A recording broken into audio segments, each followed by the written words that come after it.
Jadi kalau menteri sok-sokan, lalu gue lecehin pendidikan. Lu belum seberapa lah, belajar dulu. Saya itu kalau di Eropa, tandingannya Menteri Keuangan Jerman, Menteri Tenaga Kerja Amerika, Menteri Keuangan Prancis. Cara berpikir debatnya di sini, karena saya ILO government board. Bukan karena saya hebat, buruhnya hebat. Karena buruh Indonesia dianggap motor pergerakan buruh di Asia Pasifik. Kekuatan kelima. Di Asia Pasifik kekuatan KSP itu kelima, nomor 5.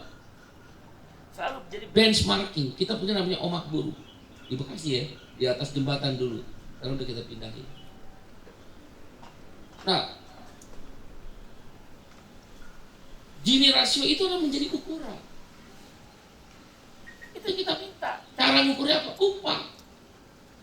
Siapa nggak mau naik upah? Oke deh, upah kita nggak naik. Tapi mau nggak direktur dan menteri upahnya nggak naik? Kan nggak mau. Lalu aja mau naik upah, kenapa gue nggak dikasih naik upah layak? Lo bayangin 10 tahun pemerintahan kemarin ya. Kalau sekarang kita bersyukur alhamdulillah pada Pak Prabowo. 10 tahun itu nggak naik upah. Padahal ekonomi tumbuh 3,2% sekalipun saat Covid. Inflasi di 2,7. Nah kalau gitu pertumbuhan ekonomi buat siapa? Makanya kalau Anda lihat, kalau kata almarhum Bang Rizal Ramli, orang kaya itu nggak akan pernah jatuh miskin kecuali dia bangkrut total. Sebangkrut orang kaya juga masih bisa hidup. Kenapa? Begitu Covid, uangnya nggak ditaruh di sektor manufaktur, dia taruh uangnya di surat utang, surat utang negara atau SBI.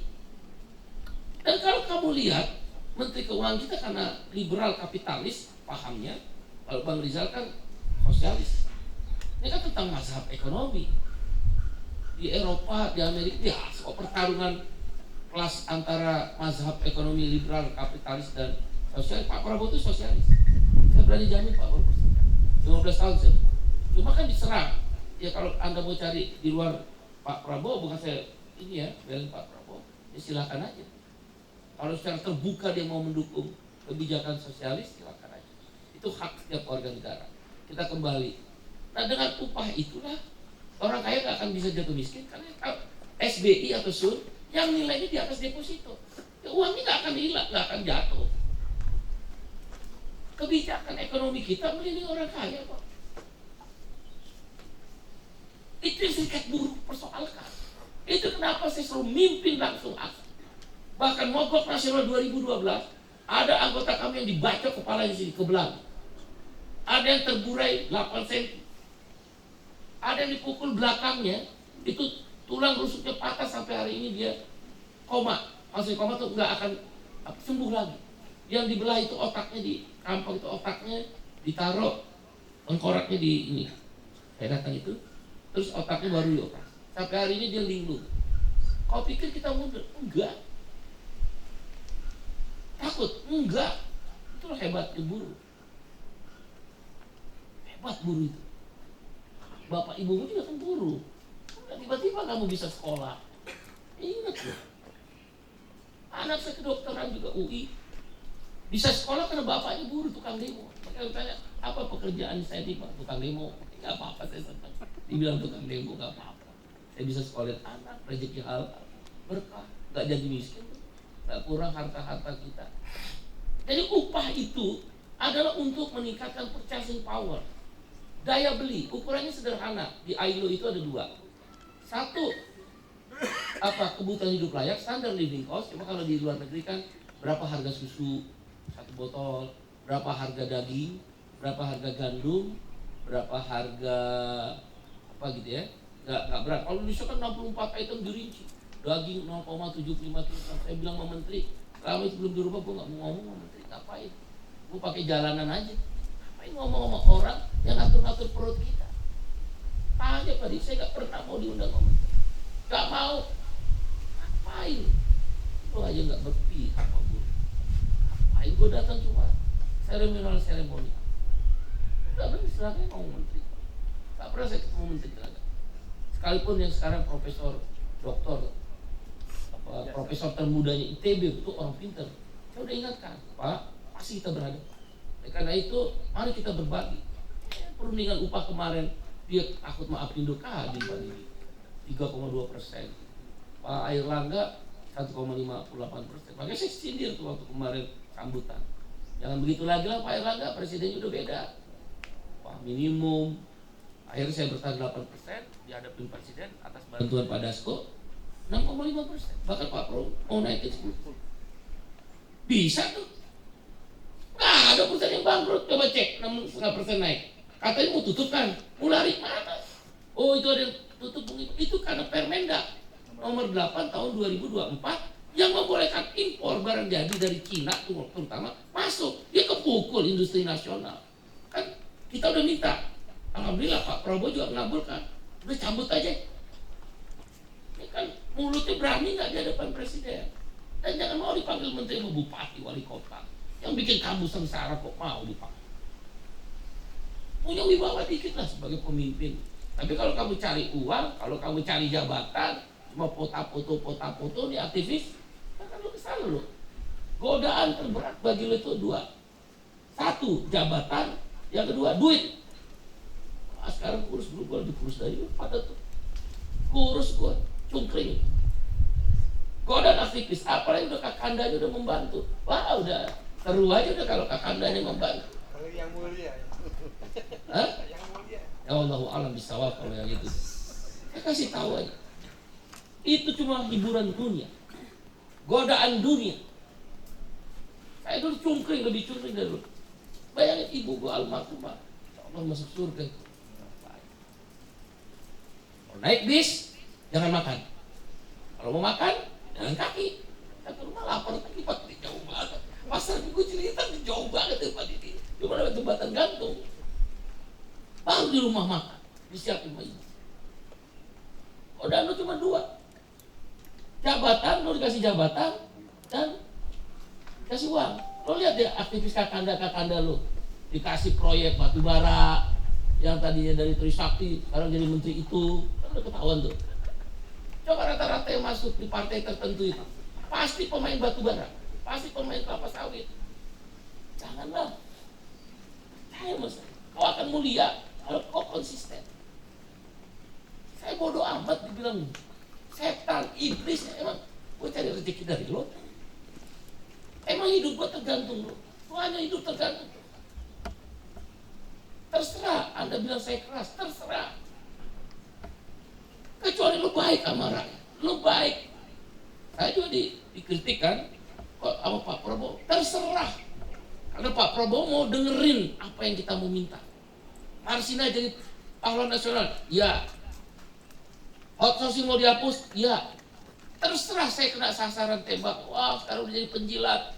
Terserah, lo bisa buktiin nanti. Gue akan tetap kuat apa enggak. Kalau menteri, udah 3 presiden minta. Wakil menteri, udah 2 kali minta. Emang takdirnya. Bukan itu jabatan, gue sih pesen aja. Karena gue pernah muda, dan gue bukan aktivis. Lebih parah kan, lo aktivis. Punya ilmunya, punya kaderisasinya, punya organisasinya, punya kakandanya yang siap membantu. Ya kan aktivis begitu. Self kritik. Jangan marah dibilang begitu. Temuan mahasiswa. Loh, gue udah umur berapa sekarang tadi? 50. Nggak miskin gue. Jadi pemimpin buruh nggak miskin. Saya kerja dulu ditawarin direktur gaji 3 digit, nggak saya ambil. Pernah ditawarin menteri, wakil menteri, memang belum takdirnya, nggak saya ambil. Untung COVID kok. Kalau gue jadi wakil menteri tempat itu, untung COVID. Diperiksa, wah positif, suruh pulang, alhamdulillah. Karena kan barternya menyetujui omnibus law Pak Didi. Ya gue nggak mau lah. Bisa jadi wakil menteri, tapi omnibus tanda tangan. Enak aja. Nggak, orang yang punya idealis nggak selamanya miskin. Enggak. Ada orang yang punya idealis berkhianat, nggak selamanya juga kaya. Lihat aja jatuhnya hancur semua. Mau jadi calon wakil presiden pakai selfie. Nah sekarang ketahuan kan koruptor, main perempuan. Hati-hati. Ini juga perempuan. Gue ini udah sama anak mahasiswa udah sering diajak. Malam nih Pak Didi dipanggil mereka. Ayo kita ke karaoke. Untung saya orangnya senang sholat malam. Pura-pura aja sholat. Saya tahu mereka di karaokein semua. Maaf. Beribu maaf, bukan saya mengkritik. Tipis mahasiswa Islam minum. Lu jangan jadi aktivis mahasiswa Islam. Tapi banyak aktivis yang baik. Tapi kamu nih, karena ketemu kita, ayo saling mengingatkan. Wa tawassaw bil haq, wa tawassaw bis sabr. Diajak karaoke tadi, diajak minum, dia kepegang. Begitu lo ngomong keras, taruh di sosmed. Aduh, tiarap bagi orang bilang. Hati. Dan kalau kamu diajak itu, kamu kan belum nasional ya, itu di nasional. Ini nggak mengkritik teman-teman, saya nggak nyebut satu nama dua nama kan. Setiap saya ikut di mana ada mahasiswa, pasti malu kalau. Aduh, di media kan, wah himpunan mahasiswa ini. Saya tahu ini semalam minum gitu, minuman keras terus. Tentang apakah berbuat dengan perempuan saya nggak tahu. Pasca itu biasanya ada. Iya, biasanya udah minum perempuan. Habis perempuan diajak judi.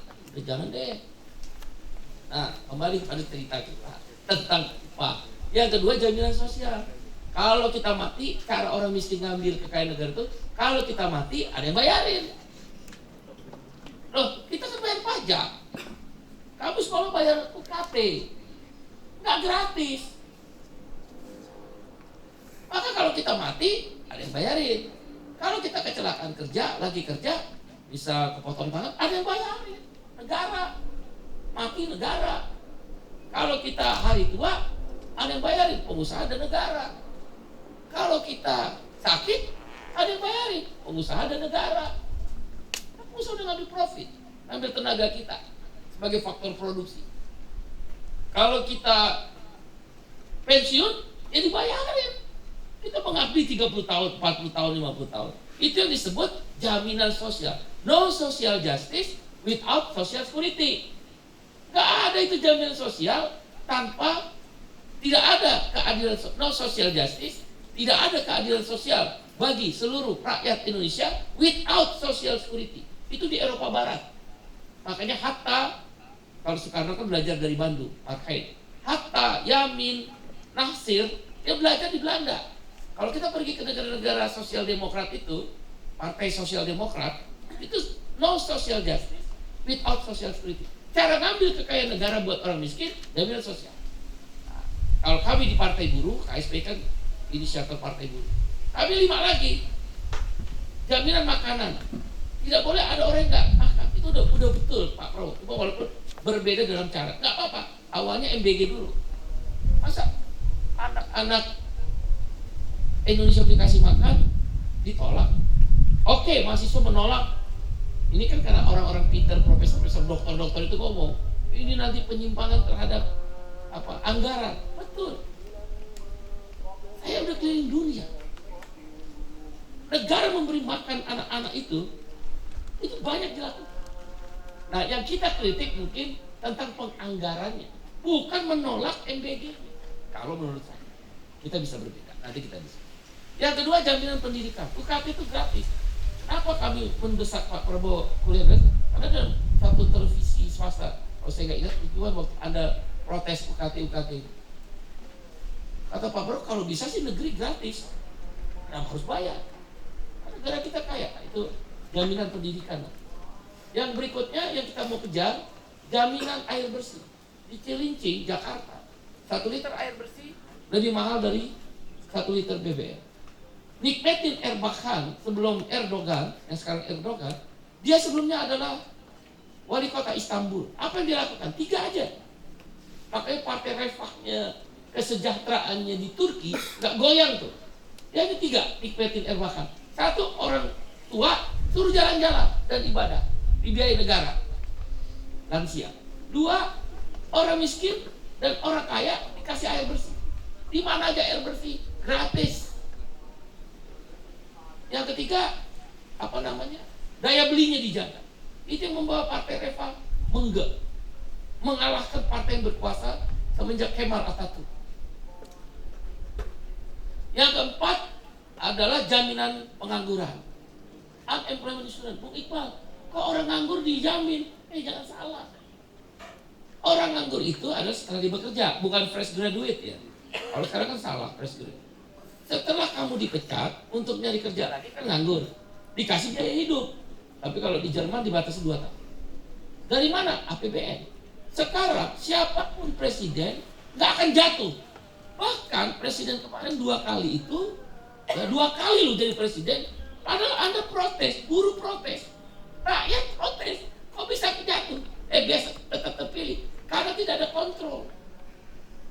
Kalau di luar negeri kontrolnya itu unemployment insurance. Saya ingat benar, Gerhard Schröder di Jerman Barat kalah dengan Angela Merkel dari CSU-CDU.